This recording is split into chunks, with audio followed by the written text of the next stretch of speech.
sa araw-araw o maging sa pagkain bago kumain, tayo po ay manalangin. Kung nakakalimutan naman po natin manalangin bago kumain, so marapat pong manalangin tayo pagkatapos natin kumain. Yun. Ang sarap sa pakiramdam yung nabusog ko na, nagpasalamat ka pa sa amang lumikha, di po ba? So kaya mga kababayan,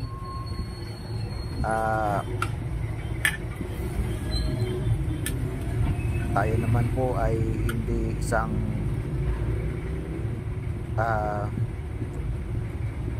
mangangaral.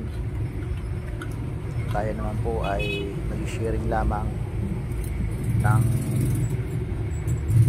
mga bagay patungkol sa amang lumikha, sapagkat kailangan to gawin ng bawat tao, sapagkat hindi ka man makakatulong sa mga material na bagay, sa mga sharing lang ng ating ginagawa araw-araw, ma-share natin sa ating mga kababayan. Kaya ayun, kung nasasaksihan nyo man ako sa ganitong ori ng gagawa ng content, ito po ay para na rin po makatulong sa inyong lahat. At kung mapapanood nyo tong video na to at naririnig nyo po ang aking mga sinasabi, sana po ay maintindihan nyo. At hindi lang po sana maintindihan ninyo, kundi ito po ay magkaroon ng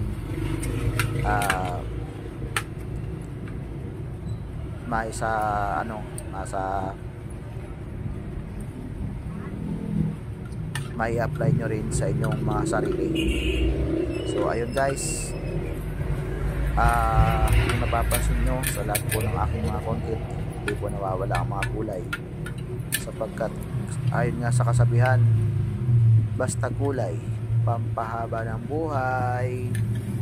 So ganun po talaga ako mga kababayan, no? So anumang bagay na niluluto ko, at pag may sabaw ay hindi po nawawala ang gulay dyan. Kapag nagluluto ako ng bangus, tilapia, laging may gulay yan, hindi nawawala ang gulay dyan, sapagkat sa gulay kailan tayo nakakaramdam ng maginhawang buhay. Ayon nga sa kasabihan, basta gulay pampahaba ng buhay.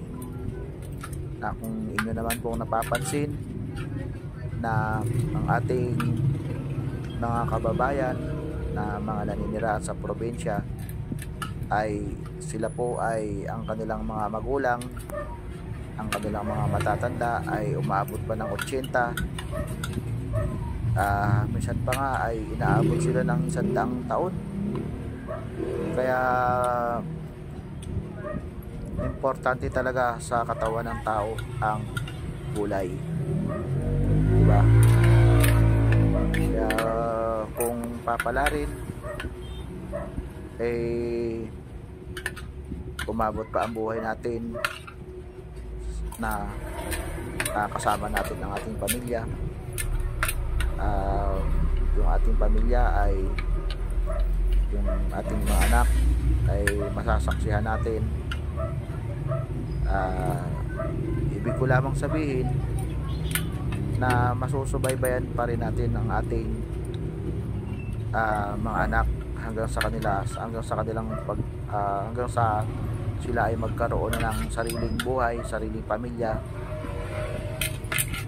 na yung dating ang panahon na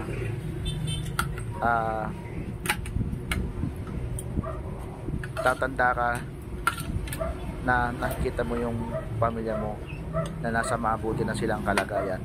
So sabihin, dahil sa pagkain natin ng gulay, hahaba ang ating buhay.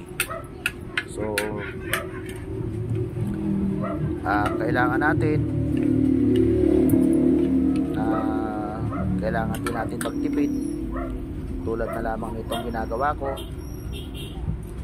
ko ng yung pagkain ko ng tanghalian ay ginagawa ko na ng hapunan, almusal, tanghalian, sapagkat mga kababayan, mahal po ng mga bilihin ngayon, ang mahal na rin ng gulay. So yun guys, at maraming salamat po sa inyong lahat. Sana po mag-iingat tayo palagi, gabayan tayo lahat ng Panginoong Diyos.